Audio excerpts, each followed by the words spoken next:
नमस्कार। आज किछि आपण मानकु कहवाई चाहूँगी जहाँ आम समस्त घरे रखि था विभिन्न प्रकार जिनस घरे लक्ष्मी आसो बोली चिंता कर ये हूँ समस्त जानते या कहुए घृत कुमारी हिंदी रे ओडिया रे घीओ कुमारी कह प्राय समस्त बाड़े ये घीओ कुमारी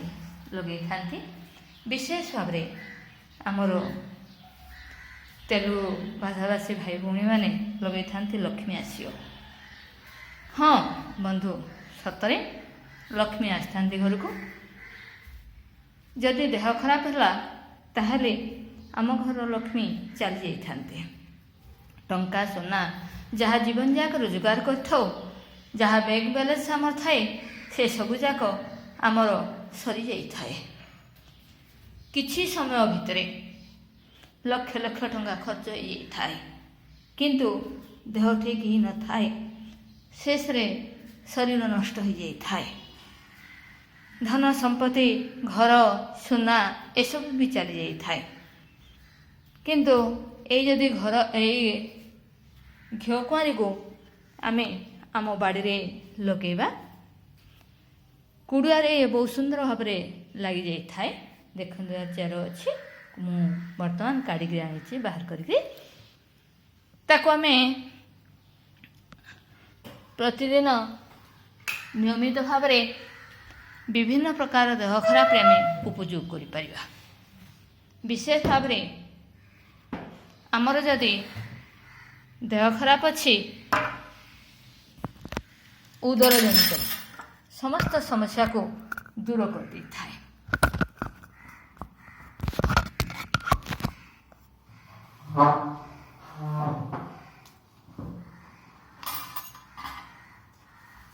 एथिरो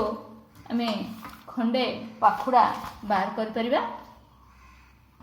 बारे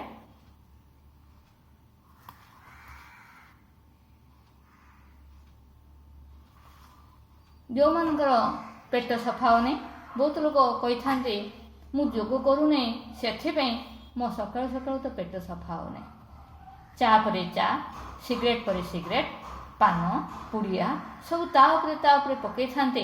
किंतु पेट सफा हबार ना नहीं न थाए लैट्रिन गले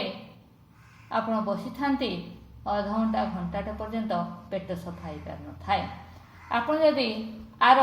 एति खंडे चुपा सहित राति ग्राइंडर करदे ताकू छाणीदे छाणी जो उषुम पानी पकईक राति पियंती ताहले आपण सकाळ सकाळ पेट सफा हो जाए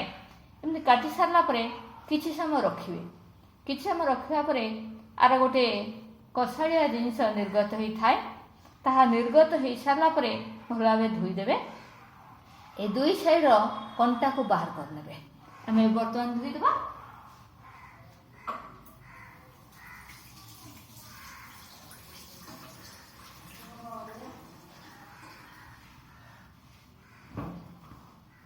कंटा को बाहर करदे दुई साइड एपरी भाव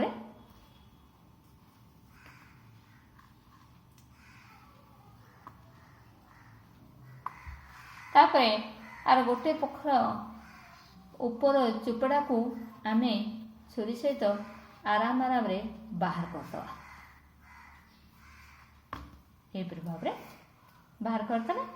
बाहर कर सारा परे आपण ये जो भीतर रस आप देखुं गुदा जाक कहुचे भीतर रस ताको आपण एपरी भाव चामच रे बाहर करें बाहर कर सारा आपको आपण सकाल सकाल खाली पेट्रे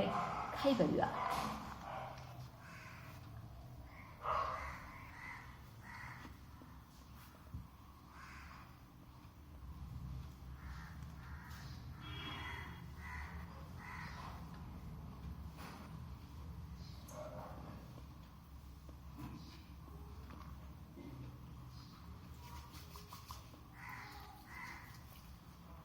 आ बहुत टेस्ट भी लगी थाए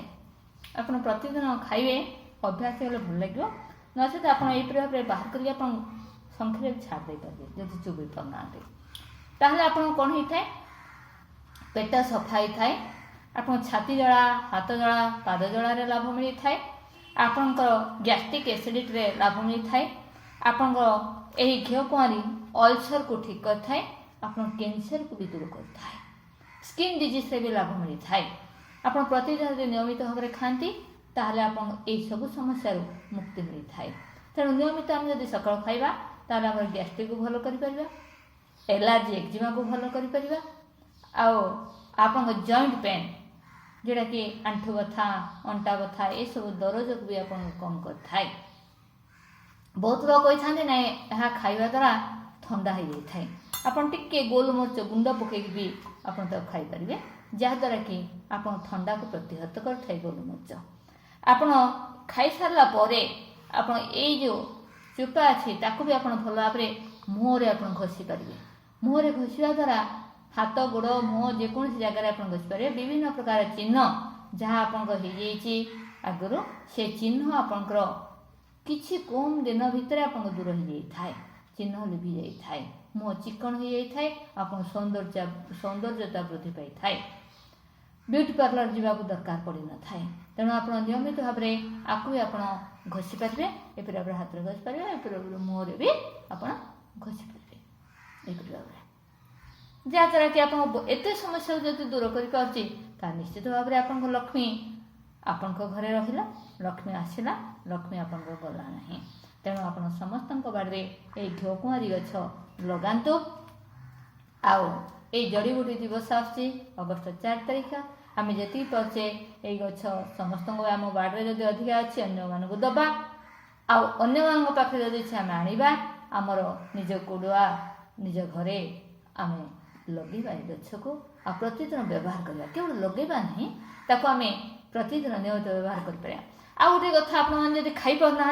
आ रस को बाहर करदे रस को बाहर करके आपन कौन करेंगे अटारे चकुट देवे चकुट के आप रुटी परोटा जो कर से रुटी परोटा जब खाती ताहले आपन भी लाभ मिलता है आप गहम चूना गोटे भाजीदेवे आर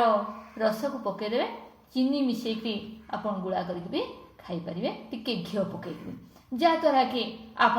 जॉइंट पेन भी लाभ मिलता है आप रेस बाहर करदे ये गुदा को बाहर करके आप बेसन रे भी छाणी पकुड़ी खाइबे खाली पकुड़ी खाइबा अपेक्षा ये वर्षा दिन यही पकुड़ी जदि खाती ताहले भी आपन को बहुत लाभ मिलता है तेणु आसतु आम समस्ते आर उपयोग करवा आपको प्रतिदिन नियमित आप पेट सफा जदि आप चुपा सहित खावा दरकार पेट सफा हे तेणु आप ग्राइंडर करदे टे अँला तुलसी पत्र 2टा पकेबे ताहले आपन बहुत समस्या को दूर कर अँला घिओ कुआरी विटामिन सी भी मिलला आप रोग प्रतिरोधक शक्ति बढ़ इम्यूनिटी पावर बढ़ ता सहित आप पेट सफा हो पार आप ग्राइंडर करके आप फ्रिज रखिदे पारे छाणिकी ता बादे उषुम पानी पकईकरी राति प्रतिदिन पिंतु देखिए गोटे कप जदि आप उषुम पानी आर रस अधा कप आप उषुम पानी पकईले गरम पानी पकईले ताको जदि पीले ताहले देखिए आप खूब कम दिन भितर आप बहुत समस्या समाधान हो पार। नमस्कार रहुछि ओम।